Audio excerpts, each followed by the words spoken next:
조태임의 주말 뉴스쇼 3부. 3부는 김현정의 뉴스쇼 하이라이트로 꾸며지는데요. 오늘은 특별히 세 분 나오셨습니다. 경향신문 박순봉 기자, 그리고 이제 김현정의 뉴스쇼 애청자분들께는 익숙한 CBS 김광일 기자, 그리고 또 김현정의 뉴스쇼 조은혜 PD 나왔습니다. 안녕하세요. 안녕하세요. 오늘 세 분이 나오니까 너무 든든하고 좋습니다. 오늘 잘 부탁드리겠습니다. 네. 그럼 먼저 코너 속의 코너, 우리 한 주간 주목한 뉴스, 우리 조은혜 PD부터 한번 짚어볼게요. 네, 제가 주목한 뉴스는 코피노 실태에 대한 보도 주목했는데요.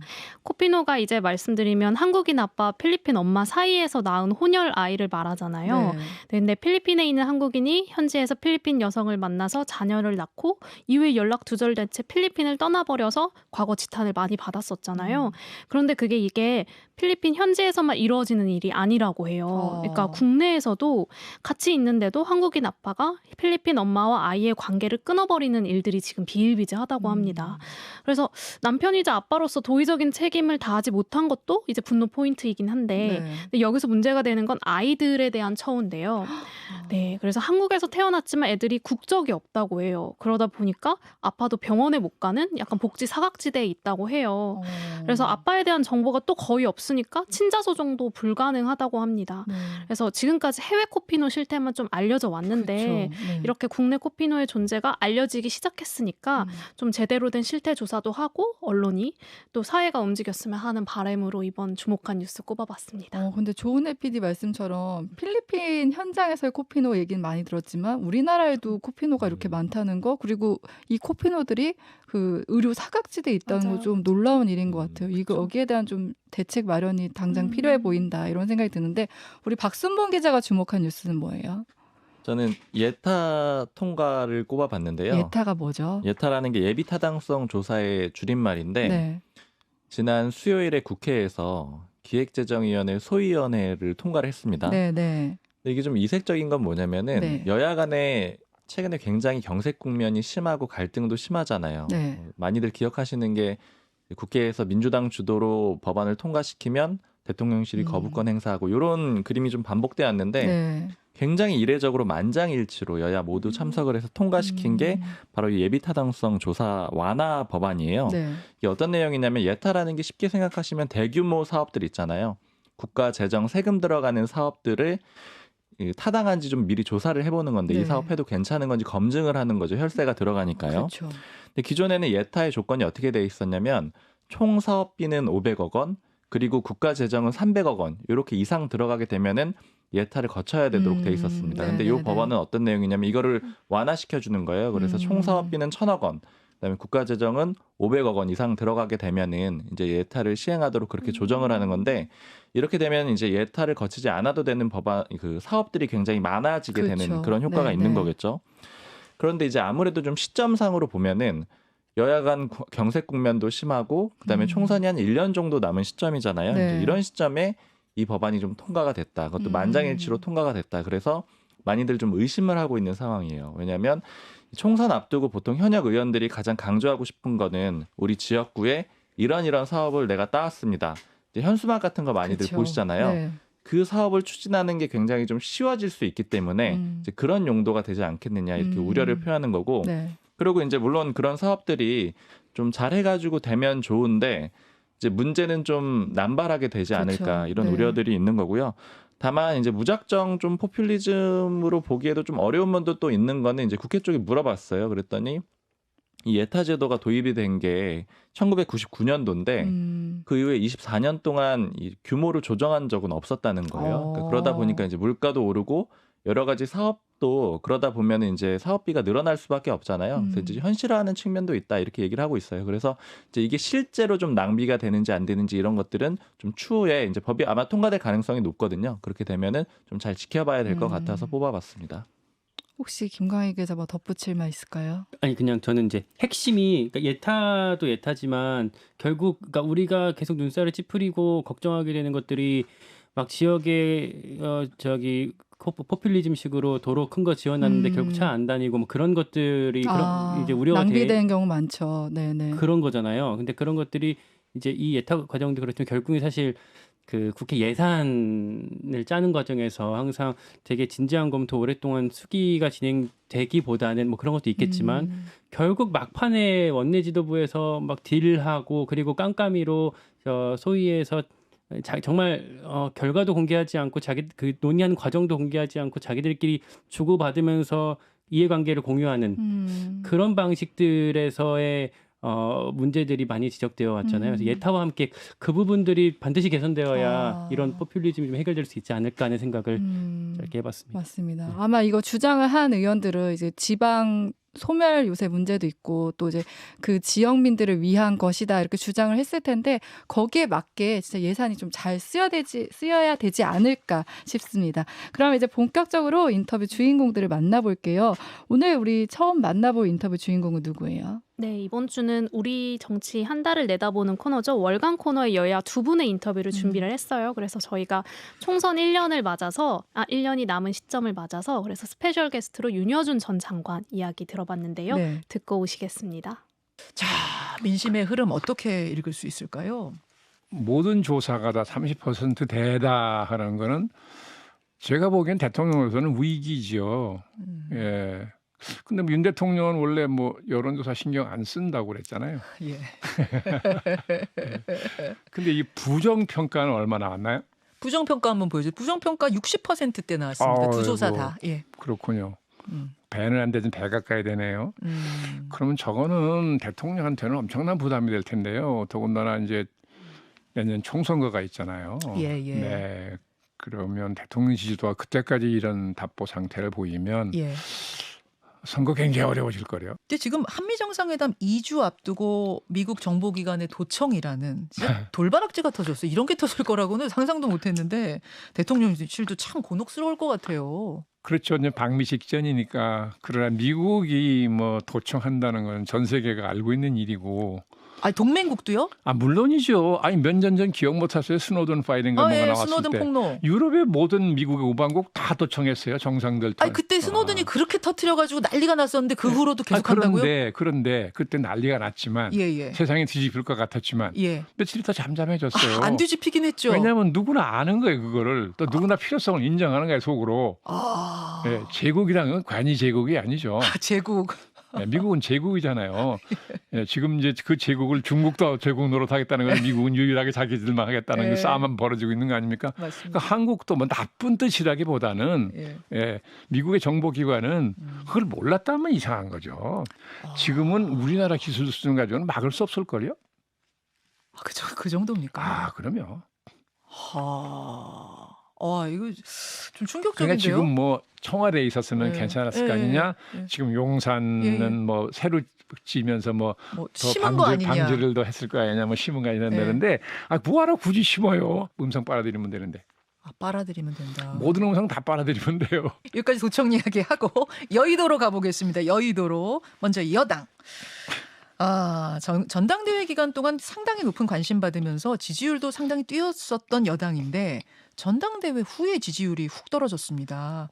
그 시작은 정강훈 목사와 엮이면서부터예요. 전광훈 목사님인가요? 예, 예. 그분은 전에 이런 말까지 했지 않았나? 예수 까불지 마. 까불 나한테 죽어 그랬던가? 예. 그런 말까지 한 사람인데 뭘 그 말에 자꾸 신경을 쓰세요? 신경 쓰지 마라.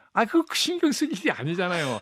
예수 보고 너 나한테 죽어까지 개신교 목사라는 양반이 예수 보고 너 나한테 죽어 그랬으면 갈 때까지 간 거 아니에요? 네, 그러면 그 눈에 뭐 대한민국 네. 대통령이 보이겠어요? 무슨 집권당이 보이겠어요? 야당인 민주당. 최근에 이낙연 전 대표가 장인상으로 귀국을 해서 네. 이재명 대표하고 한 13개월 만에 만났습니다. 그게 이제 화제였는데요.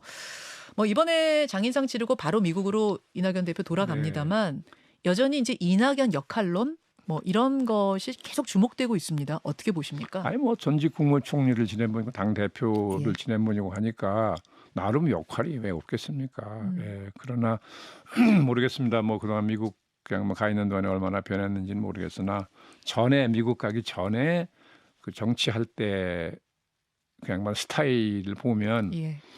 늘 가치 중립적이잖아요.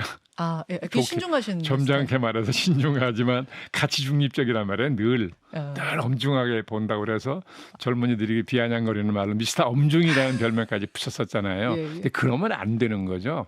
안 된다고요? 그 양반이 국무총리 할 때는 그 어법이 참 효과적인데 아, 원래 국무총리라는 자리는 자기 생각을 얘기하는 자리가 아니잖아요. 예. 늘 무난한 답변해야 되는 자리 아니에요. 거긴 좋죠.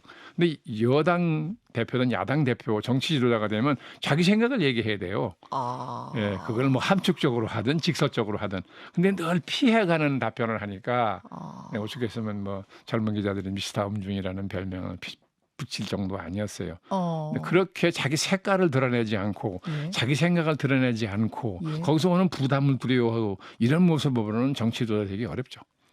아, 그 스타일을 바꾸지 않으면 그럼 그렇죠. 어떤 자기 총선 생각을 앞두고 얘기하라는 거야 분명히. 그러면 뭐 찬성하는 사람 반대하는 사람이 네. 있을 수 있죠. 그게 두려워서 말을 못하면 늘 애매모호한 답변하게 되잖아요. 아, 미스터 그럼- MMO가 돼요? 그러니까 그러면 정치 지도자가 되기 어렵죠. 그 지금은 이렇게까지 많이 저 높은 자리까지 오시고 많은 역할을 한 분인데 예. 여기까지라고 보시는 거예요? 아니 그걸 앞으로 하게 달렸죠. 그러니까 미국 가 있는 동안에 이제 나중에 스타일을 바꿔야 돌아와서 된다. 예. 바뀌었으면 몰라도 종전에 당에서 예. 대표할 때 같은 스타일이면 제가 볼 땐 정치적으로 성장하기 쉽지 않을 거라는 거예요. 그렇게 보시는군요. 그렇다면 이제 뭐 총선 앞두고 이재명 대표 체제가 유지되느냐 아니냐 이 얘기하면서 이낙연 역할론이 나온 거 아니겠습니까? 네네. 이재명 체제의 유지 여부는 어떻게 내다보세요? 글쎄요, 이게 지금 무슨 뭐죠? 대장동 사건인가 이게 뭐 처음에는 엄청나게 폭발력이 있을 것처럼 다 여겼는데 이거 지금 진행되는 거 보면 이게 왜 그런지 전 잘 모르겠지만 이름 지지부진하게 좀 시간을 끄는 것 같은 모양이 보이잖아요. 예, 그러니까 판단하기가 좀 어려운데 그러나 그것 말고도 또 여러 개가 또 있다는 거 아닙니까? 대장동 말고도 그런 리스크가 예, 예. 분명히 있는 건 사실이니까 예. 어느 시점에서 지금 다들 예측하는 게 뭐 연말 연시 예측하는 거잖아요. 연시에 뭐 잠깐 물러나는 가능성이 아직은 있는 거 아닌가요? 가능성이. 총선 앞두고 전략적으로 예. 자연스럽게 이제 총선 1년 이야기로 좀 넘어왔는데 아까 이제 올 연말쯤에 네. 상황을 보면 이게 여소야대가 바뀔지 안 바뀔지 보일 거다 이렇게 말씀하셨어요. 가장 큰 변수는 뭐라고 보십니까? 아니 뭐 가장 큰 변수라면 역시 뭐 윤 대통령에 대한 국민적 지지가 제일 중요한 요소가 될 수 역시 있겠죠. 대통령 지지율. 네, 왜냐하면 지금 이미 당이 네. 지난번 전당대회를 치르면서 언론의 공공연히 이건 뭐 윤심당이라고 다 이미 규정을 해버렸어요. 뭐 원팀 이야기도 나왔었고 혼연일체 뭐 이런 이야기들 네, 전당대회 때 혼연일체라는 나왔죠. 게 예. 다양한 생각을 가진 세대나 개인이 하나의 생각으로 이렇게 힘을 합칠 때 그게 얘기지. 예. 대통령만 쳐다보고 추종하는 어떻게 보면 막 맹종하다시피 하는 그런 당으로 가가지고는 국민적 신뢰를 받기가 어려울 거라고요. 지금 그런 모습으로 지금 보이십니까? 그런 모습이잖아요. 근데 이제 김기현 대표? 대표가 이제 당선된 지가 얼마 안 되니까 그렇죠. 당선되자마자 뭐 하는 네. 거는 부담스러우니까 예. 조금 시간을 벌려고 하는지는 모르겠으나 그건 조금 두고 보면 알겠죠. 예. 근데 보면 그 양반 전 잘 모르지만 인상을 보거나 이렇게 지금까지 언행을 보면 자기 색깔이 분명히 있는 분 같지도 않고 또 자기 색깔을 분명히 드러낼 것 같지도 않긴 한데 모르죠. 더군다나 대통령은 워낙 카리스마가 강하잖아요. 그래서 만약에 당이 그냥 대통령한테 아무 소리 못하고 끌려가는 모양새를 계속 보인다 그러면 유권자들이 심판하려고 그러겠죠. 결국 대통령 지지율 그것에 따라서 여당의 어떤 그렇죠. 스탠스 이런 게 중요 대통령이 변수다. 윤 대통령도 예. 생각을 좀 바꿔야 돼요. 그렇게 무슨 검찰 조직 통솔하듯이 정당이 그냥 대통령의 말에 따라 일사불란하게 움직이는 거는 그거는 민주정당이 이미 아니니까 그렇게 보이면 국민들한테. 알겠습니다. 그 변수 이야기하고 있는데 뭐 국민의힘 총선 전망, 총선 변수 얘기하면 빠질 수 없는 기본 질문이 한동훈 장관 질문이 됐어요. 어디 가서 많이 받으셨을 텐데 전반적으로는 출마할 거다라는 전망들이 유세한 가운데 지난 연말에는 윤여준 장관께서 한 장관 경험 더 쌓아야 한다. 정치에 발도 들여놓지 마십시오. 이런 말씀을 하셔서 되게 제가 화제가. 언제 발도 들었죠. 그 말씀 하셨어요. 되게 화제였어요. 지금 생각은 변하셨어요? 아니요. 저는 네. 지금 정치에 들어가는 거는 안 하는 게 좋겠다는 거죠. 왜냐하면 예. 어쨌거나 예. 법무장관으로서 여러 가지로 그 능력을 지금 많이 보여줬잖아요. 예. 예, 명쾌한 언변도 그렇고 아하. 저 논리정연하고 한국에서 보기 드문 경우였잖아요. 예. 그러니까 행정부에서 조금 더 경험을 쌓고 예. 그리고 정치에도 늦지 않는다. 지금 국민의힘에 보면 사람을 거명하는 건 어떨지 모르겠습니다만 대통령 후보감들이 여러 명 있어요. 네네. 예를 들면 뭐 원희룡 장관도 충분할 거고 뭐 오세훈 서울시장도 예. 그렇고 또 지금 홍준표 시장도 아직 생각이 있는 거 아닌가요? 예. 맞습니다. 예, 또 뭐 이준석 씨도 어떻게 될지 모르지만 유승민 씨도 어떻게 될지 모르잖아요. 예. 어쨌든 대통령 후보감이라고 할 만한 분들이 여러 명 있잖아요. 예, 그러니까 지금 꼭 한동훈 장관을 꼭 당에서 차출해서 대통령 후보로 내세워야만 하느냐. 저는 그런 생각을 하는 거죠. 행정부에서는 지금 장관을 그럼 총선까지면 2년 한 건데 지금 장관을 더 해야 된다 그런 말씀이실까요? 아니 뭐꼭 장관만 하는 법 있어요? 그럼요. 아니 뭐 국무총리 하면 안 됩니까? 국무총리요? 국무총리를 하면 국정의 전반을 익히게 돼요. 그렇잖아요. 예. 네, 그러니까 예를 들면 지금까지는 검사만 평생 하다가 법무장관 하니까 연속성 선상에 있는 거잖아요. 그러니까 다른 세계를 잘 모를 거라고요. 예, 그러니까 좀 국정을 여러 분야를 좀 섭렵을 하고 머리가 좋으니까 남보다 빠른 시일 내에 습득할 거 아니겠습니까? 와, 근데 그럼 나이가 굉장히 지금 X세대잖아요. 뭐 이런. 지금 예를 들면 내가 특정한 직책을 거명한 건 좀 그런데 알겠습니다. 예를 들어서 말씀드린 겁니다.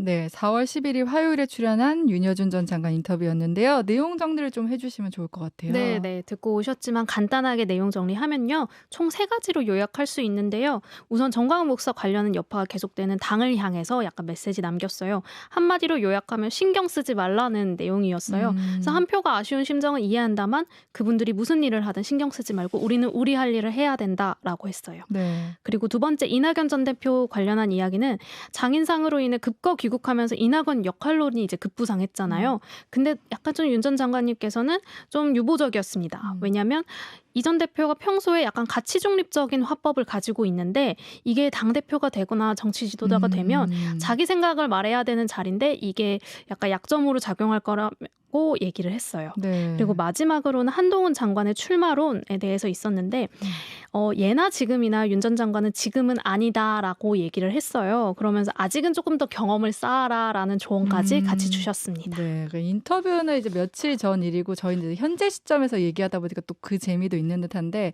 윤 전 장관 인터뷰할 때는 뭐 정광훈 목사, 홍준표 시장, 김기현 대표가 막 설전을 빚고 있었는데 그 사이 김기현 대표가 뭐 일종의 좀 교통정리를 했잖아요. 우리 당 정치인이 어떤 특정 목회자의 통제를 받아야 한다는 궤변이다. 정광훈 목사에 대해 경고를 했는데 지금 이제 김재원 최고위원 예전에 뭐 실언 얘기 나올 때도 구급 표심 때문에 징계 못하는 거 아니냐 이런 지적도 있었거든요. 근데 이번에 뭐 김기현 대표 메시지로 뭐 정광훈 목사와 좀 제대로 선을 긋겠다 이렇게 해석을 할 수 있을까요? 이게 또 과연 끊어낼 수 있을지도 좀 궁금하고요. 우리 박순봉 기자부터. 끊어내는 거는 아마 전략적으로 또렷하게 하지는 않을 것 같아요. 이 부분은 추정인데 다만 이제 그 기점으로 삼을 수 있는 거는 네. 김재원 최고위원을 징계하느냐 안 하느냐. 그러니까 징계까지는 하더라도 그 다음에 정광훈 목사에 대해서 이상으로 더 표명할 필요는 없겠죠. 왜냐하면 이제 어쨌든 강경 지지층을 따라갈 필요는 없으나 완전히 배제할 필요도 없는 거잖아요. 그러니까 전략적으로 그렇게 좀 모호하게 갈 것 같고 그렇다면 결국 이제 김재원 최고위원을 징계를 하느냐 안 하느냐 요 정도가 김기현 대표한테 주어진 좀 선택지일 것 같거든요. 네. 그 선택지로 봤을 때 좀 일련의 과정들을 쭉 취재를 해보니까요. 그 김기현 대표 쪽도 물어보고 그다음에 뭐 용산 쪽도 물어보고요. 좀 종합적으로 얘기를 들어봤을 때 이게 이제 확정된 사실은 아니고 제가 이제 종합해서 들어본 그러니까 제 취재 내용 결과인데 일단 지난주 주말쯤에 그 윤석열 대통령하고 김기현 대표가 좀 소통할 일이 있었다고 해요. 그 과정에서 당 운영에 대해서 좀 윤석열 대통령이 일부 우려를 좀 표시를 했다라고 하고요. 그 다음에 주말 지나면서 소위 윤핵관 그룹에서 그 김재현 최고위원 등을 좀 징계를 하거나 또 당에서 조치를 하는 것이 좋겠다 이런 얘기가 나왔고 실제 일부 보도도 나오기도 했었죠. 네, 일부 네. 보도도 나왔고 그 다음에 이제 화요일에 윤리위를 띄우겠다라는 얘기를 했고 수요일에 실제 윤리위하고 당무감사위원회를 같이 띄워요 김기현 네. 대표가.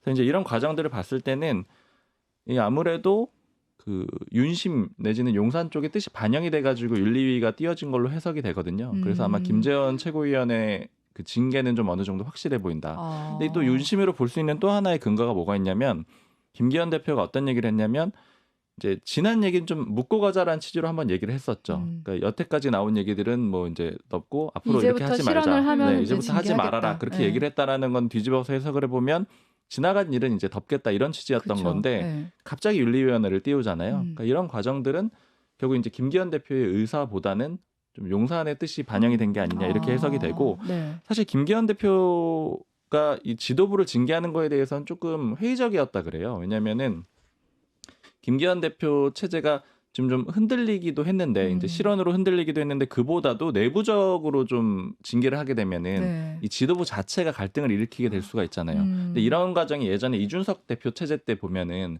조수진 최고위원하고 이준석 전 대표 관계가 굉장히 안 좋았었잖아요. 그러니까 그런 것들이 당내에서 지도부 내에서 나오게 되면은 부담이 될 수 있다 이런 판단이 있었는데 네. 이제 이런 거 다 뒤집고 지금 용산 쪽에서 의견이 나왔기 때문에 이렇게 좀 뒤집은 걸로 그렇게 해석이 되고요. 그래서 이제 그렇다면 그 다음 단계는 결국 이게 윤심이 맞다라면은 징계를 할 수밖에 없겠죠. 징계를 네, 할 네. 건데 그럼 그 다음 문제는 또 징계를 어느 정도 할 거냐 이 문제가 있는 거예요. 징계를 예를 들어 당원권 정지 예를 들어 1년 정도로 한다라고 하면 총선에 못 나올 정도로 굉장히 강력한 징계가 되는 거잖아요. 그렇죠. 아니면 이제 그 전 단계가 되면은 물론 중징계이긴 하지만 그러나 어떤 실효타는 아니라고 할까요? 그러니까 네. 그런 정도의 좀 갈림길이 있어서 그게 또 어떻게 진행되는지 그런 걸 좀 보셔야 될 것 같습니다. 그러니까 김재현 최고위원 징계가 궁금했던 게 이제 홍준표 대구시장을 상임고문에서 해촉을 하면서 그러면 김재현 어떻게 보면 발단이 김재현 최고위원이었으니까 김재현 최고위원 어떻게 되느냐 이랬던 건데 김강일 기자가 뭐 들은 얘기는 있어요? 그러니까 그 지금 우리가 크게 보면 그 두 인물이잖아요. 말씀하신 것처럼 홍준표 시장, 김재현 최고위원 이게 두 분이 계신 건데 일단은 이제 칼을 그 홍준표 시장 쪽으로 먼저 들었죠. 근데 그거는 이제 그 김기현 대표 측에서 무슨 얘기를 하냐면 네. 어쩔 수 없다. 왜냐하면 홍준표 시장이 그런 얘기를 했거든요. 이미 내가 상임 고문인데 이 정도 얘기를 못하냐. 그러면은 나 잘라라. 이런 얘기를 홍 시장이 한 상황에서 만약에 자르지 않는다. 그러면 김기현 대표가 무슨 일을 할 수 있느냐.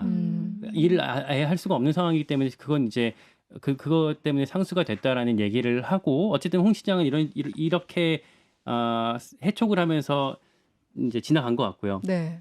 그래서 이제 김재원 최고위원을 어떻게 뭐 처분하느냐가 이제 우리의 이후의 관심사가 될 것 같은데 제가 취재한 내용도 비슷하고 근데 이제 그 어떤 방식으로 이제 처분을 하느냐가 아마 이제 윤리위 구성으로 이제 가게 될 것 같아요. 네네. 지금 말씀하신 것처럼 그 여당 지도부에서 나오는 말은 물론 이제 지도부가 직접 하는 건 아니고 윤리위가 하겠지만 네.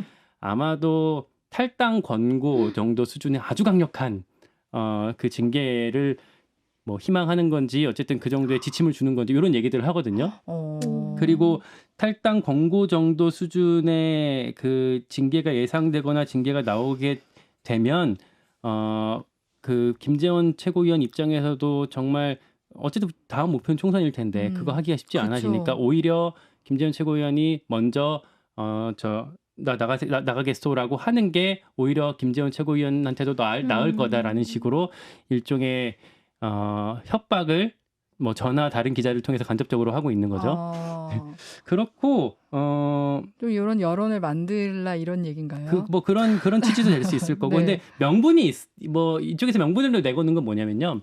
김재원 최고위원의 그 지난 발언 5.18 민주화 운동을 뭐 헌법 정신에 넣지 말자라고 네. 했던 그 발언이 두 가지 문제가 있다는 거예요. 그러니까 첫째로 윤석열 대통령의 공약과 배치된다라는 그쵸. 거. 윤석열 네. 대통령이 그 총선 대선 때 두 번이나 본인의 입으로 직접 발언했던 것들을 김재원 최고위원이 이제 부정한 셈이 됐다는 거 하나. 그리고 네. 두 번째는 국민의힘 저도 듣고 찾아본 건데 당헌에 이 얘기가 있더라고요. 그러니까 그 5.18 민주화 운동을 그 정신을 계승한다 이런 얘기들이 당헌에 있더라고요. 아. 그러니까 국민의힘 당헌을 부인한 셈이 돼버린 거니까. 그러니까 윤석열 대통령의 대선 공약과 국민의힘 당원에 위배되는 얘기였다. 네. 네. 그런 명분을 지금 이렇게 국민의힘 지도부에서 이제 따로 얘기를 지금 하고 있는 걸 보면 아마 이런 명분들이 앞으로 윤리위에서 실제로 징계를 하거나 아니면 그것들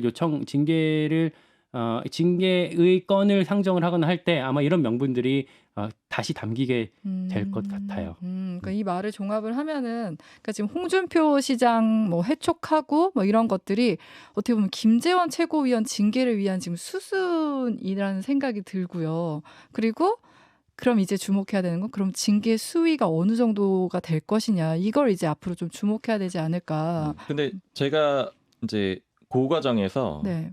그러니까 이제 쭉 일련의 흐름을 말씀드렸는데 이제 용산 쪽에서 그런 지시 내지는 암묵적인 그런 요구가 오고 나서 그다음에 윤리위가 띄어진 거잖아요. 네.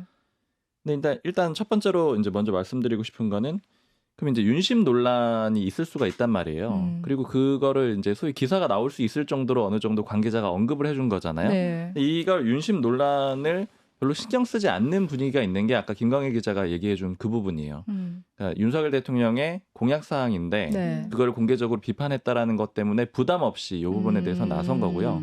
근데 그럼 이 흐름상에서 좀 튀는 게 홍준표 시장을 해촉시킨 거예요. 네. 홍준표 시장도 윤심이냐 아니냐 이 부분이 이제 굉장히 중요한 문제인데 이게 제가 취재했을 때는 윤심이 아니라는 게 대부분의 의견인데, 그러니까 그 코어 쪽에서는요, 네, 그러니까 네. 김기현 대표 쪽이나 아니면 홍 시장 쪽이나 그리고 용산 쪽이나 얘기 들어봤을 때 제가 종합해봤을 때는 그런데 대부분의 국민의힘 사람들이나 국민들은 윤심이라고 지금 받아들이고 있잖아요.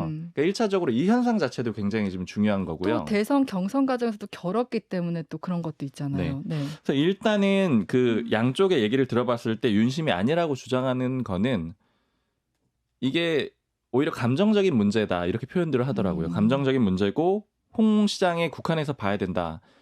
최근까지 사이가 좋았다라 그래요. 그러니까 예를 들자면 전당대회 때도 매일매일 서로 전화를 주고받았고요. 네. 그리고 홍 시장 같은 경우에는 그 경쟁자였죠. 김기현 대표의 경쟁자인 안철수 의원은 초딩, 그다음에 나경원 전 의원은 금수저 이렇게 공격을 대신 해주기도 했었고요. 이렇게 관계가 좋았고, 네. 그다음에 연역도 쭉 따져보면은 굉장히 가까워요. 나이는 5살 차이인데 홍준표 시장이 사실 24기, 그러니까 사법연수원 14기고 김기현 대표가 사법연수원 15기입니다. 그리고 이건 좀 다른 얘기인데 황정근 변호사 지금 윤리위원장에 내정된 사람이 연수원 15기예요. 아마 그래서 김기현 대표의 뜻에 따를 가능성이 굉장히 높고, 네.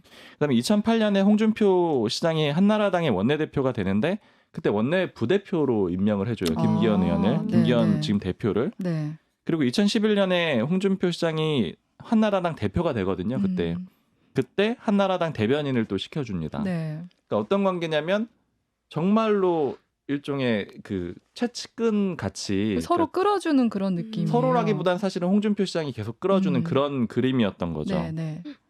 그런데 이제 그러면 왜 이렇게까지 됐냐 그쵸. 물어보니까 하는 얘기가 만약에 김무성 대표 같은 사람, 김무성 전 대표 같은 사람이 비판적으로 얘기를 했다라고 하면은 김기현 대표가 그렇게까지 강하게 반발을 안 했을 거라는 거예요. 근데 이거는 너무 딱 그 사수 같은 느낌이라는 거죠. 근데 일을 할 때마다 사수가 계속해서 내가 이제 대표가 됐는데 사수가 껌껌이 반대라는 그런 상황이 된 거예요. 그래서 이거를 도저히 그냥 치지 않고는 못 넘어가겠다. 특히 비대위 언급한 게 굉장히 기분이 나빴고, 그래서 제가 이제 들었던 표현은 이런 얘기도 하더라고요. 형한테 내가 도움도 받고 했는데 나를 아직 원내 부대표로 알고 있냐 이런 식으로 생각을 한 것 같다 김기현 대표가. 근데 이제 반면에 홍준표 시장은 내가 너한테 그런 정도 얘기도 못하냐. 그리고 너 이대로 가면은 총선에서 지면은 힘들어질 텐데 이런 얘기 못하냐. 이런 식의 서로 입장이라는 거예요. 네. 그리고 또 홍 시장 쪽에서도 연락이 전혀 없었대요. 이번에 이제 해촉을 하는 전 과정에서 네. 전혀 연락이 없었고. 그러니까 이런 것들이 다 종합해 봤을 때 양쪽에서는 좀 그렇게 생각을 하고, 그리고 홍 시장 쪽에서 좀 원래는 이제 풀려는 생각을 좀 갖고 있었대요. 그러니까 기존에 이미 이제 설전이 한번 일어났던 거잖아요. 네, 네. 근데 지금 김기현 대표가 4월 19일에 박근혜 전 대통령 만나려고 하고 있잖아요. 네. 그때 이제 대구를 방문하게 될 테니까 어쩔 수 없이 대구와 협조 내지는 뭐 이런 과정이 필요하잖아요. 네, 네. 그럴 때 이제 뭐 대구시청이 초청을 한다던가 뭐 이런 방안들이 거론이 되고 있었는데 그게 지금 좀 어려워질 것 같다. 그러니까 이런 상황이 돼서 일단은 좀 감정적인 걸로 보입니다. 근데 다만 이게 오히려 굉장히 소수 의견이에요. 제가 이제 제 취재로는 그 코어 그룹에서는 다 이렇게 생각을 하고 있는데 대부분의 의원들이라던가 이제 당의 관계자들은 윤 대통령이 시켰느냐 이렇게 지금 생각을 하고 있고 네. 국민들도 그렇게 받아들이고 그렇죠. 있어서 네. 좀 용산에서 또 이제 불만이 나오는 얘기들은 어떤 거냐면은 용산에서는 아니 이걸 시킨 것도 아닌데 대통령이 당무 개입을 해가지고 그렇게 보여지게. 경쟁자였던 홍준표 시장을 쳐낸 것 같이 그렇죠. 그림이 된다. 어. 이런 불만들이 나오고 있고 그다음에 이 국민의힘에서 나온 얘기 중에 이게 홍준표 시장한테 되게 좋은 상황인 것 같다. 이런 얘기가 나와요. 네, 이게 네. 왜냐면은 상임고문이라는 건 사실 아무 자리도 아닌 거죠. 그러니까 그림 자체가 예전에 나경원 전 의원 네. 저출산 고령사회 부위원장 이제 해촉시킬 때랑 굉장히 그림이 비슷하잖아요. 크게 물론 그 자리는 조금 더 중요하다라고 할 수 있는데 네. 별로 안 중요한 자리를 내보내면서 확실히 너는 아니야라는 그런 그림을 만들어주는 거잖아요. 네. 홍준표 시장이 나쁘지 않다라고 해석을 하는 이유는 홍준표 시장이 사실은 대구로 내려갔을 때 전략적으로 갔던 거예요. 그때 경선에서 붙었기 때문에 만약에 국회 원내에 있었으면은 어쩔 수 없이 반윤의 우두머리가 그쵸. 될 수밖에 없습니다. 네, 네. 근데 초기에 그렇게 되면은 반드시 죽는다라는 게 일반적인 평가인 거예요. 왜냐하면 초기에 대통령이랑 각을 세워서 이길 수 있는 사람은 아무도 없잖아요. 네, 네. 그래서 대구시장 지자체장으로 가는 코스가 제일 좋고 그래서 사실 성공 사례로 꼽는 게 오세훈 시장이나 홍준표 시장이에요. 네.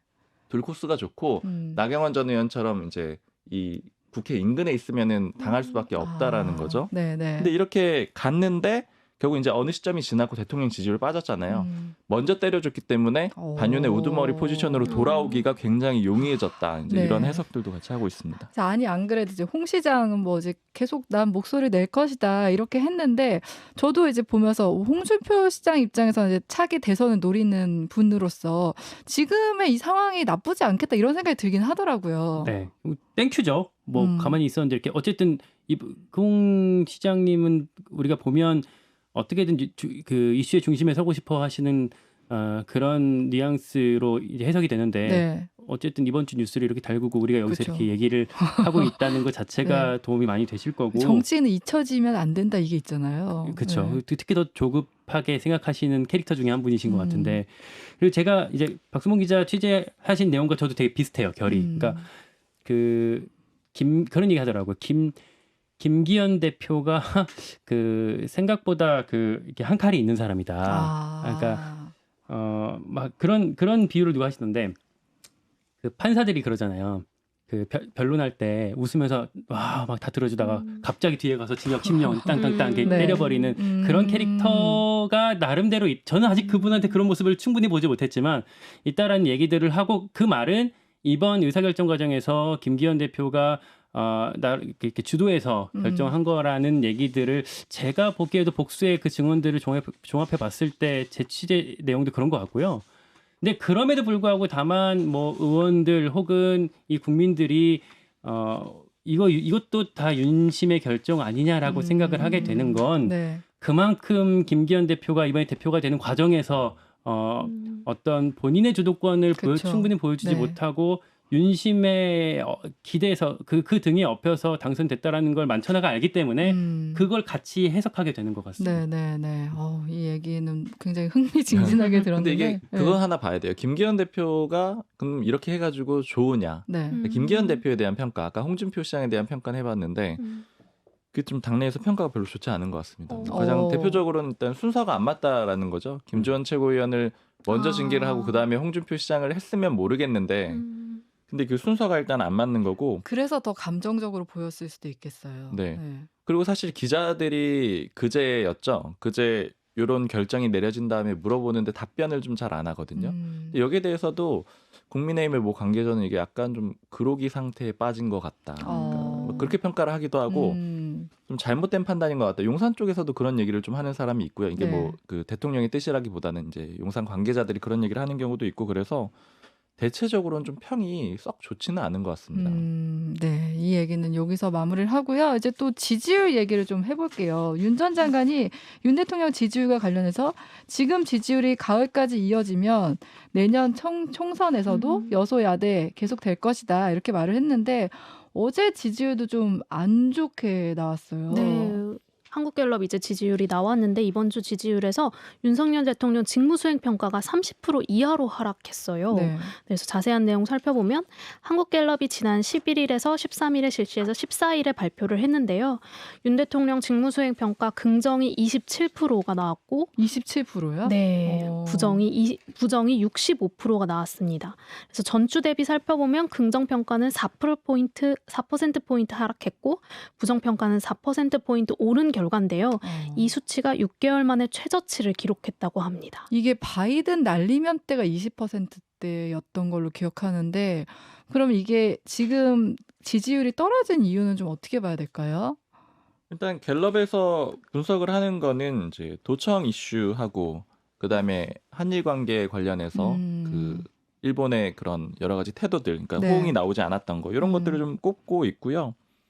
사실 뭐 좋은 이슈는 크게는 없었죠. 좀 하락세였습니다. 주 69시간제 최대 69시간제부터 해서 특히 결정타를 좀 날렸던 거는 이제 한일 정상회담에서도 뚜렷한 그런 해법이 안 나왔던 거, 그다음에 도청 이슈에 대한 대응 이런 것들이 연이어서 좀 벌어진 것 같고요. 네. 그리고 결국 이제 지지율이 다시 2%대로 내려왔다. 이런 점도 수치 자체도 좀 중요한데 네.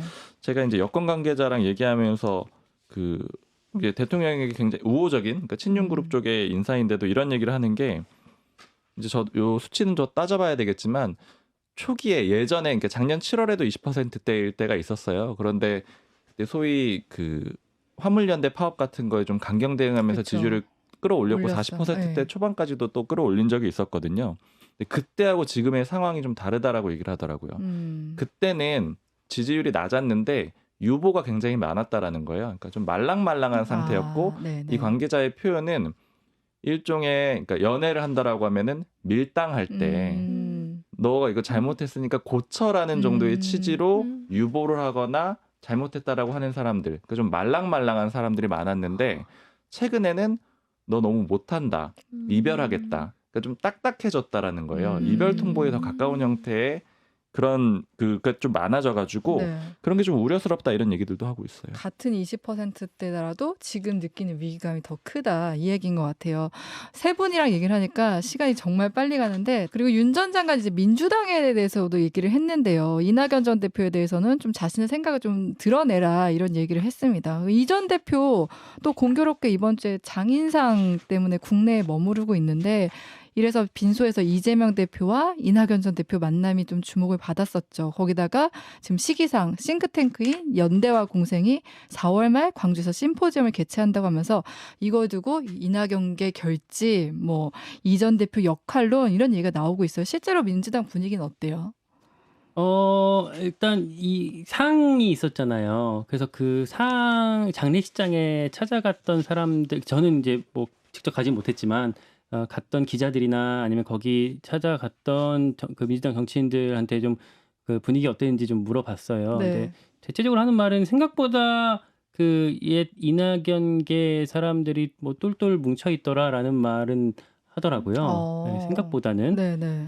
근데 그 위력이 얼마나 될지는 이제 뭐 고민을 해봐야 하는데, 네. 그 뭐 이를테면 그 윤영찬, 양기대, 뭐 이병훈 의원 정도가 아주 뭐 핵심적으로 이게 똘똘 뭉쳐 있고, 그리고 일부 이렇게 이낙연계라고 이제 불리는 분들이 여전히 이낙연 그 전 대표를 향한 그 어떤 그 뭐랄까 러브콜 혹은 이제 그 손짓을 계속 보내고는 있어요. 네네. 그러니까 이를테면 한 두어 달 전 얘긴데 그 방금 말씀드렸던 그 의원들 말고 몇몇 이낙연계 인사들이 여의도의 모 그 식당에서 네.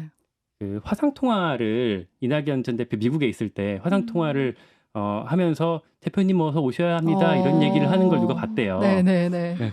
그래서 이걸 보고 정말 그럼 저 이낙연 전 대표가 당장 이렇게 뭐 어느 정도 영향력을 행사할 수 있을 것인가, 막 와서 뭔가 역할을 정말 할 수 있을 것인가를 뭐 그때 저도 막 취재해보고 했는데 이런 그 그룹의 손짓은 있는 건 사실이지만 대다수의 그 분위기가 그런 건 아닌 것 같아요. 우리 방송도 들어보시면 민주당 인사들 나왔을 때 지금 그 정도 영향력 없다라고들 대체적으로 말씀하시잖아요. 네, 근데 네. 그게 지금 기류를 뭐 정확하게 보여주는 것 같고 제가 개인적으로 지난 대선 경선 때 이낙연 전 대표 마크맨 중에 한 사람이었거든요. 그래서 나름 그때 이제 뭐 거기 캠프에서 활약했던 사람들 몇 면을 이제 보고 있는데 그때만큼 사람들이 남아있지 않고 아주 소수만 지금 남아있는 상황. 네네. 그게 이제 이낙연 전 대표의 현재 민주당에서의 그 입지를 좀 보여주는 것 같습니다. 언론에서 이렇게 나오는 것처럼 아직 뭐 결집이 나오고 있고 이런 상황은 아닌 거네요. 네. 네. 민주당 얘기는 잠시 쉬었다 와서 또 이어갈게요. 주말 뉴스쇼 3부 함께하고 계십니다. 이제 두 번째 만나볼 인터뷰 주인공은 누구예요? 다음도 월간인데요. 조홍천 의원 인터뷰고요. 우선 민주당에서 나오고 있는 큰 이슈죠. 2021년 당대표 선거 과정에서 불법 정치 자금이 오갔다는 이른바 돈봉투 의혹에 대한 네. 조홍천 의원에 대한 인터뷰 나눴는데요. 듣고 오실게요. 그렇게 돈 들어갈 일이 사실은 별로 없을 것 같은데 저도 지금 뭐 반신반의하고 있는데 어쨌든 언론에서 그 육성으로 된 네. 녹음이 계속 나오고 있는 상황이라 가지고 이거 뭐 참 안 믿을 수도 없고 참 황망할 따름입니다. 황망하다. 그러니까 당시를 좀 짚어보시면은 조 의원님 뭔가 짚히시는 게 있긴 있어요. 21년 전당대회 열흘 전쯤의 분위기? 그때 당시는 4.7 재보궐 선거에서 우리가 서울시장, 부산시장 다 내주고 위기감이 고조됐던 예. 그런 상황이었죠. 저는 그때 SNS에 조국의 강을 건너야 된다. 그때군요. 예. 그때가 그때. 우리가 반성해야 된다, 개혁해야 된다. 그렇지 않으면 내년에 있을 대통령 선거에서 좋지 않은 결과가 있을 것이다. 그리고 초선 오적이라는 것이 나왔고 문자 폭탄이 있었고 뭐 그런 상황이었습니다. 그래서 대단히 저로서는 적어도 저로서는 굉장히 위기감을 느끼고 경각심을 고추세우고 있었던 상황인데 그때 후보가 세 분이 나왔는데 송영길, 홍영표, 한 분이 우원식. 세 분이 나왔었는데 특히 인천 출신 두 분이 굉장히 선두 다툼을 했던 걸로 그렇게 홍영표, 송영길. 실제로 0.59% 포인트 차이로 이겼어요. 네, 뭐 송 후보가. 간발의 차이로 뭐 이기신 걸로 그렇게 나왔죠. 그러니까 뭐 재보궐이긴 하지만 서울 부산시장이 다 걸린 그런 사실상 전국 단위 선거였는데 거기서 정말 압도적 다수 여당이 패배를 한 거거든요. 네. 근데 거기서 이랬다는 게 조금은 좀 믿기지가 않습니다. 자, 지금 윤관석 의원은 압수수색을 당한 윤관석 의원은 야당 탄압, 정치 탄압이다. 진짜 억울하다. 그리고 이제 녹취로 공개된 것도 다른 상황에서 했던 말을 이제 짜깁게 한 거다. 이렇게 주장을 했는데요. 근데 그 후에 또 추가 녹취록이 공개가 더 됐습니다. 저희가 뭐 말로 설명하는 것보다 그냥 들려드리는 게 나을 것 같아서요. JTBC가 단독 보도한 요것들을 좀 보여드리겠습니다.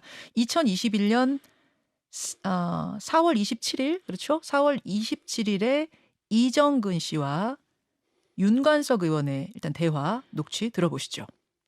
관석이 형이 마지막으로 의원들을 좀 줘야 되는 거 아니냐 나한테 그렇게 얘기하더라고. 고민을 하고 있고요. 뭐 필요하다면 뭐 돈이 최고 쉬운 건데 뭐. 윤관석은 오늘 만나서 그거 줬고 이렇게 봉투 10개로 만들었더만. 5명이 빠졌더라고. 오늘 안 나와갖고. 아니 모자라면 오빠 채워야지 무조건. 그래서 하는 김에 다 해야지. 이날 저녁에 이정근 전 부총장은 송영길 전 대표 보좌관한테 윤관석 의원 측에 돈 전달했다 이런 메시지를 보냈고요. 네. 그 다음 날 윤 의원이 이정근 부총장과 통화하면서 추가로 봉투가 필요하다 이렇게 전달할 장소도 특정합니다. 네. 그리고 나서 이제 그 다음 날의 녹취입니다. 오빠 똑같이? 그렇지. 어제 그만큼? 그래서 내가 여기 5명이 빠졌더라고. 오늘 안 나와갖고. 그래서 오늘 그래야지 내가 여기 회관 돌아다니면서 만나서 처리하거든. 그래, 해결할게요. 예. 예. 그러니까 윤관석 의원이 다른 상황에서 벌어진 걸 짜깁겠다라고 하니까 이제 두 번째 녹취 지금 들려드린 네. 내가 회관 다니면서 처리하겠어. 뭐 이런 거가 추가 공개가 지금 된 상황인데요. 네. 어떻게 보십니까? 한번 시기를 보면 어쨌든 뭐 연이어 가지고 지금 이 대화가 있었다는 거 아니겠습니까? 그렇다면은 뭐 딴 거 가지고 짜집기 했다는 건 조금 설득력이 좀 없지 않은가 싶습니다. 객관적으로 볼 때.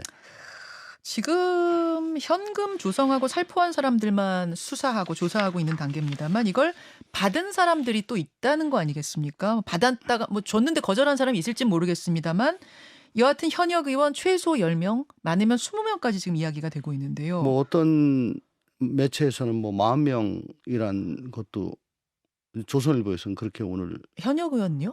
모르겠습니다. 저 잠깐 뭐 언뜻 봤는데 뭐 그렇게 나온 것 아마 다 같기도 합쳐서 해요. 40명 이야기일 것 같은데 예, 현역 모르겠습니다. 의원은 지금 네. 10명에서 20명 정도 이야기가 일단은 나오고 있는 네. 상황.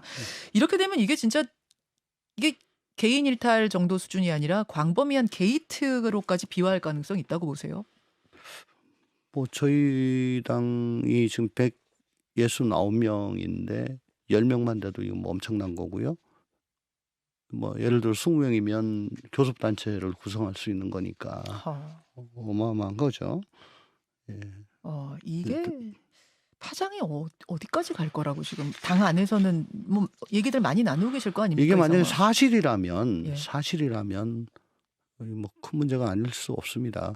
안 그래도 지금 기초 체력이 약한 상태입니다. 저희가 예. 뭐 여당도 마찬가지지만 예. 지금 어쨌든 국민들께 신뢰를 받을 일이 지금 별로 양당 공이 없었기 때문에 계속 까먹고만 있는 상황에서 상대방의 실수로 그나마 조금 숨 돌리고 넘어가고 뭐 계속 그런 상태였잖아요. 아하. 예. 지금 또 저쪽 당은 홍준표 시장을 사인 고문해서 해촉한 걸로 또 조금 저희가 숨 돌리고 또 저쪽 당은 이 돈봉투로 또 조금 숨 돌리고 예. 네. 그렇게 참 서로 공생을 하고 있는 그런 상황에서 크기는 이 돈봉투가 훨씬 더 큰 거죠. 2008년도 한나라당 전당대회에서 박유태 당시 후보가 300만 원 돈봉투 돌린 걸로 징역 1년 집행유예 2년이 나왔거든요. 그렇습니다. 근데 지금 이게 뭐 300만 원이 사실이라면 300만 원 최소 10명, 뭐 50만 원 최소 뭐 수십 명이라고 하면 최소한 징역 1년 집행유예 2년보다 훨씬 더 세지 않겠습니까? 네. 그렇죠. 지금 9,400만 원 정도로 지금 이제 기자들이 뭐 광범위하게 지금 취재하고 있지 않겠습니까? 네. 이제 깊이 아마 들어가서 취재들을 하고 있을 텐데 9,400만 원으로 이정근 사무부총장이 이미 특정을 했다라는 이야기까지 나오고요. 네. 이 녹취 파일이 건네진 상황에 대해서도 이미 다 진술했다라는 이야기까지 지금 나오고 있는 상황이에요. 네네. 제가 듣기로는 어쨌거나 지금 구체적인 의원 실명, 그러니까 받은 사람 실명에 대해서는 그 해당 방송에서도 땡땡 처리를 하고 안 나오는데 그 언론에서는 그 누군지 알고 있을 거 아니에요. 그러니까 이제 개별적으로 취재에 들어갔겠죠. 또 검찰에서도 이정근 전 부총장에게 그럼 이 사람은 어떻게 되는 거냐, 왜 이 사람을 특정했냐 이런 걸 꼬치꼬치 다 물었을 거고요. 제가 또 전해들은 얘기로는 이정근 전 부총장의 변호인이 접견을 하러 구치소에 몇 번을 갔었는데 자기도 모르게 검찰에서 불러가지고 검찰청에 가 있더라. 그래서 접견을 못했다. 뭐 그런 얘기가 있어요. 그건 검찰은 징역 3년 구형을 했는데 법원에서 4년 6월 실형이 나왔습니다. 그러니까 요건은 아니고 다른 다른 사업가로부터 뇌물 받은 그러니까 건. 이걸 종합을 하면은 어쨌거나 사실상의 플리 바게닝 같은 게 좀 있지 않았겠냐. 그러니까 이 건으로 좀 협조를 했겠죠. 어제 홍준표 대구시장이 당 상임고문직에서 해촉됐죠. 뭐 상대당 얘기긴 합니다만 어떻게 보세요? 상임고문의 역할이 국민의힘 당규에 따르면은 주요 현안에 대한 여론 전달, 의견 개진이라는 게 당규에 있더라고요. 그 역할을 아주 뭐 정말 충실하게 하셨다고 봅니다. 좀 세게 하셨다고 봅니다. 근데 지금 국민의힘에 필요한 거는 홍 의원님이 좀 톤이 좀 강해서 그렇지 이런 역할을 사실 좀 하시는 분이 필요한 거거든요.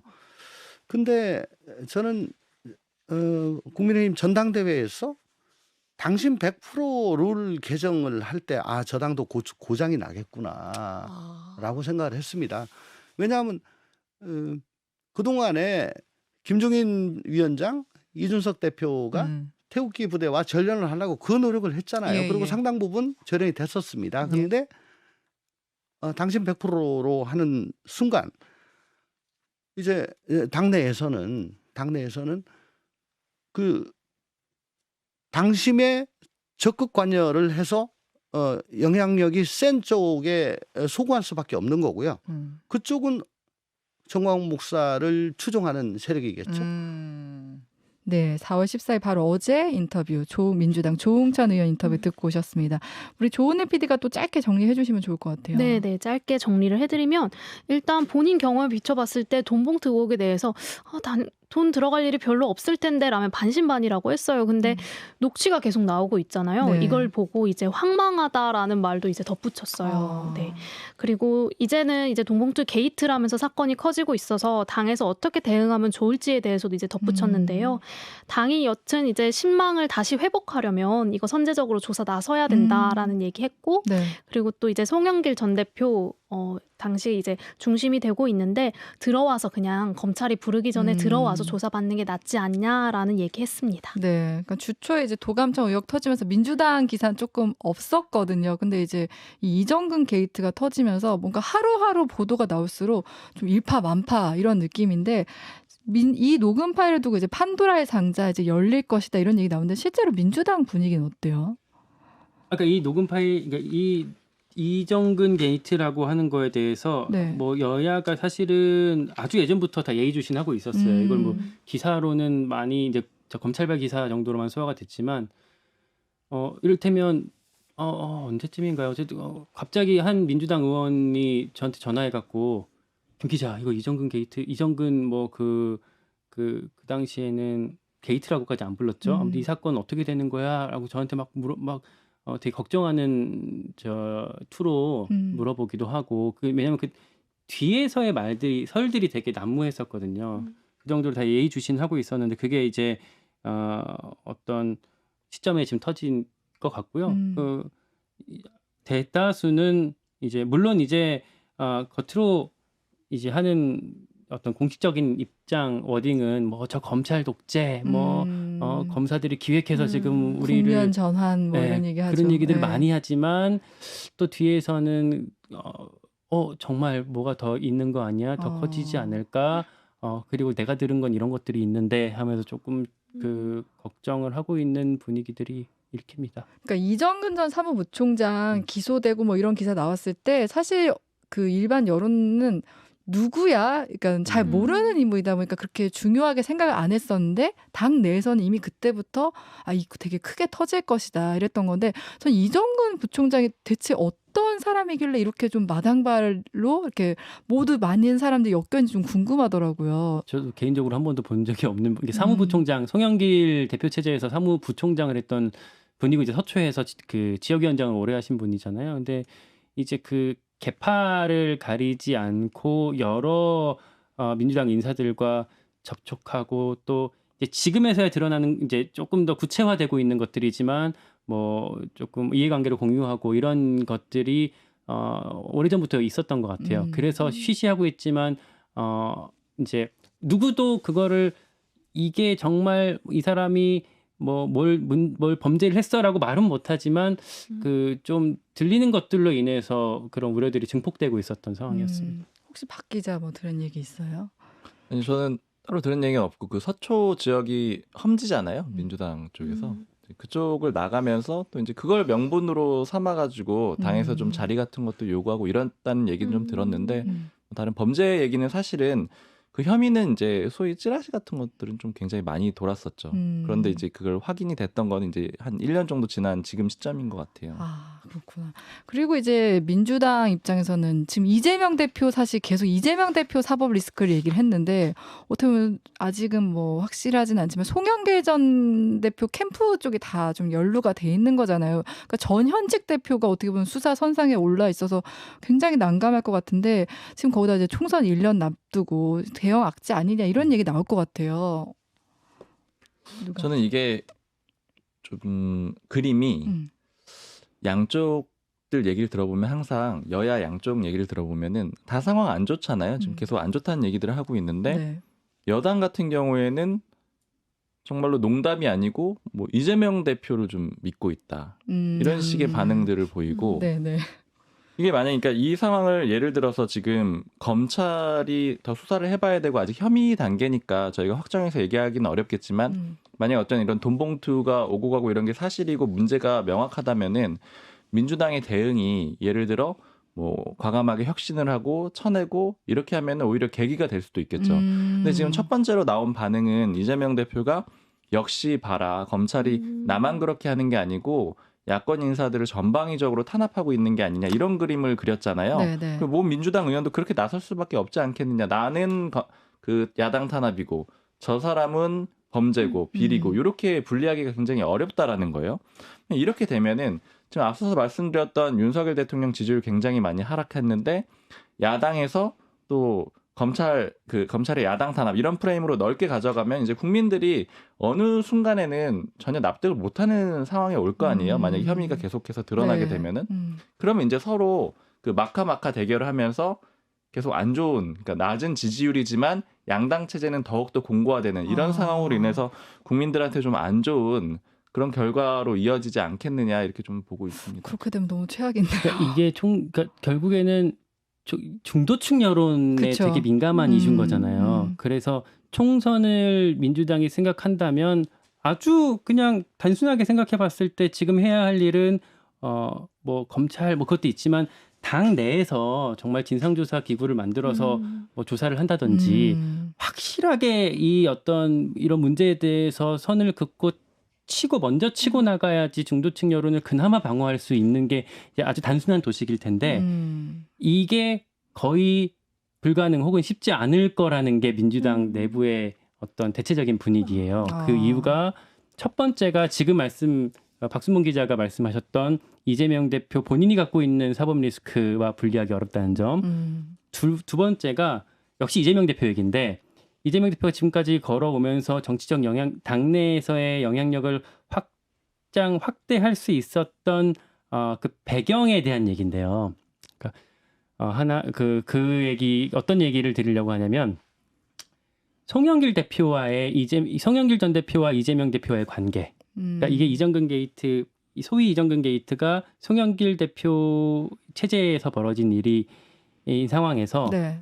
사실 이재명 대표와 송영길 전 대표는 뗄래야 뗄 수가 없는 게 이재명 대표가 대표직에 나오고 혹은 개항에 출마할 수 있었던 게 송영길 전 대표가 서울로 길을 터주면서 네. 나가주면서 여기 비워주면서 할 수 있었던 거기 때문에 네. 이심송심 얘기도 있었잖아요. 그렇죠. 그리고 그때 뭐 당무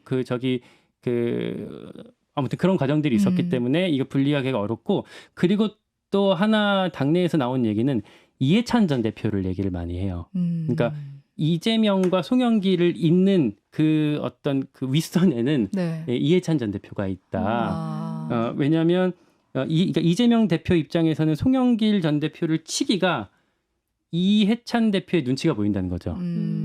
이 전체적인 그림을 이해찬 전 대표가 짰는데 네. 이게 과거에 이재명 전 대선 후보가 네. 이낙연 전 후보와 대선 경선에서 겨룰 때 그때 이해찬 전 대표가 이재명 후보 쪽에 서면서 이 구도가 확 바뀌었었거든요. 그러면서 지금의 이재명이 탄생할 수 있었던 거고 지금의 이재명 체제에도 사실은 거의 이해찬의 그림자가 자욱하게 깔려 있어요. 뭐 김성환, 조정식, 이해식 이런 그 이해찬계 사람들이 이 당의 되게 큰 부분을 차지하고 네. 있거든요. 이런 상황에서 이재명 대표가 이해찬의 눈치를 보지 않고 송영길을 친다 이건 거의 불가능하다라는 게 대체적인 얘기고 네. 그런 상황이기 때문에 지금 이거를 당내에서 치기 어렵고 결국에는 검사 독재, 검찰 독재 요 구호를 부르짖는 것 외에는 할 수 있는 게 어렵다라는 점이 민주당의 총선 구도를 어렵게 할 수밖에 없다.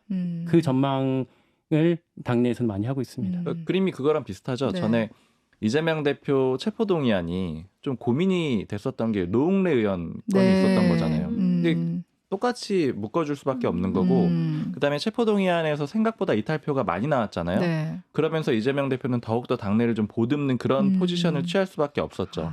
그러다 보니까 과감하게 치는 그림을 못 만드는데 다만 이제 비명계 쪽에서는 늘 이제 비슷한 표현인데 하나하나 차곡차곡 쌓이고 있다 이런 표현 있다고 말씀드렸잖아요. 네. 이런 과정, 이런 대응에 대해서 여야 모두 똑같습니다. 예를 들어 도청 자체에 대해서 국민들이 그 미국이 도청을 한 거가 뭐 당연히 잘못한 일이지만 그것 때문에 윤석열 장모를 탓하는 건 아니잖아요. 그 이후에 대응에 대해서 그쵸. 불만을 갖는 네. 거잖아요. 네. 그러니까 마찬가지로 민주당도 물론 이 이장근 게이트라고 하는 것이 당연히 잘못됐고 요거에 대해서도 비판을 하겠지만 그다음에 이재명 대표를 평가하는 건 어떻게 대응하느냐를 보는 네, 거잖아요. 네. 근데 그 대응이 예를 들어 그냥 이제 그 보호하는 그런 그림으로 만들어지면서 또 중도층과 민심이 멀어진다. 이러면 이제 비명계에서는 또 한 포인트를 잡았다. 그러니까 좀 반발할 수 있는 그림을 만들 수 있다. 이렇게 좀 역반응이 같이 나올 수 있을 것 같고요. 네. 그리고 일종의 이제 그 여권에서 나오는 얘기는 결국 이렇게 우리도 썩 잘하는 거 없고 앞으로 좋을 것도 별로 없지만 어차피 이재명 대표를 믿고 있으니까 서로 안 좋은 상황에서 나중에 이제 총선에서 만나게 될 텐데 그럼 그때 결국 우리가 이긴다 이렇게 얘기를 해요. 그게 왜냐하면은 공천 싸움을 이길 수 있다라는 거예요. 왜냐하면 야권은 분열이 될 가능성이 굉장히 높다. 즉 분열 내지는 이재명 대표가 모든 계파를 고루고루 수용해주는 방식으로 공천을 하게 되면은 이게 예전에 미래통합당 때 공천했을 때 좀 실패를 했는데 그거랑 비슷한 그림이 될 네. 거라는 거예요. 여기도 좀 받아주고 요 사람도 받아주고 불만이 없게 다 보듬어줘야 되잖아요. 네. 근데 반대로 여권은 확실한 리더가 있잖아요. 그러니까 어쨌든 한 번의 기회는 윤 대통령한테 있을 거 아니에요. 네. 그럼 그때 윤 대통령이 예를 들어 공천을 잘한다. 그러니까 좀 획기적으로 쇄신해서 한다. 네. 그러면 이길 수 있다. 이런 식의 판단도 하고 있거든요. 근데 어찌됐든 간에 양쪽 다 좀 상황이 안 좋다라는 거는 뭐 공이 인정을 하는 것 같습니다. 네, 뭐 누가 잘하나의 대결이 아니라 누가 못하나의 대결이 되지 않을까 우려가 되는데 이 얘기는 여기서 정리를 하고 이제 법안 얘기로 가볼게요. 이번 주에 양곡관리법 국회 본회의에서 재투표 끝에 부결이 됐고 간호법 상정이 보류됐잖아요. 뭐 부결은 좀 어느 정도 예상된 면이 있긴 했어요. 왜냐하면 3분의 2의 동의를 받아야 되니까. 근데 민주당 내에서는 그래도 국민의힘에서 좀 이탈표가 있을 것이다 내심 기대를 했는데 결과적으로 예상 엇나갔잖아요.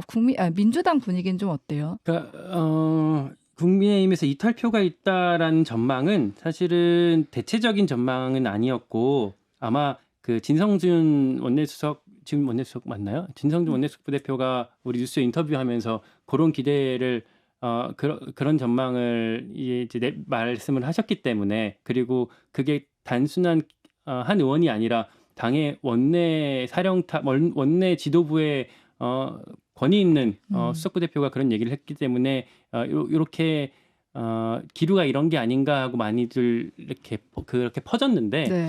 대체적인 전망은 사실 그렇지는 않았어요. 국민의힘에서 지금 아주 서슬퍼런 정권이 눈뜨고 있는데 그럼 부결될 거를 예상하면서 한 거예요. 네, 네. 충분히 예상할 수 있었던 부분이었죠. 그럼 그걸로 인해서 민주당이 얻을 수 있는 건 뭐 어떤 게 있던 거예요? 그게 전에도 저도 한번 말씀드렸는데 거부권을 많이 쓰는 게 부담인 거예요. 그러니까 지금 윤석열 대통령이 그 법안으로는 최초 거부권 행사거든요. 예전에 박진 외교부 장관 그 해임 건의안을 거부한 적은 네. 있죠. 근데 법안에 대해서 거부권 쓴 거는 처음인데 근데 지금 이미지 자체가 이런 거죠. 윤 대통령이 국회에서 뭐 해오면은 다 거부한다. 이런 이미지가 쌓이는 게 부담인 거고 네. 사실 지금 앞으로 또 걸려 있는 것들이 김건희 여사 특검이라던가 아니면 50억 특검에서 예를 들어 윤 대통령 부친과 관련된 게 걸리면은 이제 거부권 행사할 가능성이 높잖아요. 네. 거부권을 앞으로 쓸 거다. 이런 얘기들도 많이 나오는 거예요. 그러니까 이게 거부권을 계속 쓴다라는 이미지가 쌓이는 것 자체가 민주당으로서는 공격 포인트가 되는 거고요. 그리고 지금 실제로 좀 간호법이 그쵸. 상정이 보류가 돼서 이제 다시 아마 다음번에 민주당이 추진할 가능성이 높은데 그 용산 쪽의 분위기를 물어보니까는 굉장히 고민하고 있대요. 근데 고민하고 있는 이유가 뭐냐면은 네. 거부하고 싶다라는 거예요. 거부를 하고 싶은데 여론이 걱정이라는 거죠. 그러니까 이거는 이미 양국관리법 때 거부권을 한번 썼기 때문에 또 쓰면 이게 결국에는 무한정 쓸 수 있는 게 아닌 거죠. 그렇죠. 그러니까 물론 이론적으로는 무한정 쓸 수 있지만 지지율과 마찬가지인 거죠. 지지율이 높으면은 이런저런 개혁 정책을 펼칠 수가 있는데 지지율이 떨어지면은 거부권 행사도 역시 그렇죠. 일종의 마일리지처럼 네, 네. 써야 되는 거잖아요. 그러니까 그러다 보니까는 민주당으로서는 어떻게 보자면은 좀 꽃놀이패에 가깝다고 볼 수가 있는 거죠. 민주당은 아마 안 될 거 알고 있었지만 그냥 이렇게 해주면은 나중에 진짜 꺼내려고 하는 칼들 있잖아요. 김건희 여사 특검이라든가 이런 것들은 또 그 재척사유 일종의 뭐 재척사유도 얘기를 하는데 윤 대통령과 관련된 이제 가족과 관련된 문제니까 더 까다롭거든요. 사실 그냥 그 자체로 거부권 쓰는 게. 네. 근데 이미 굉장히 많이 거부한 대통령이다. 이런 식의 프레임도 가동을 할 수가 있는 거죠.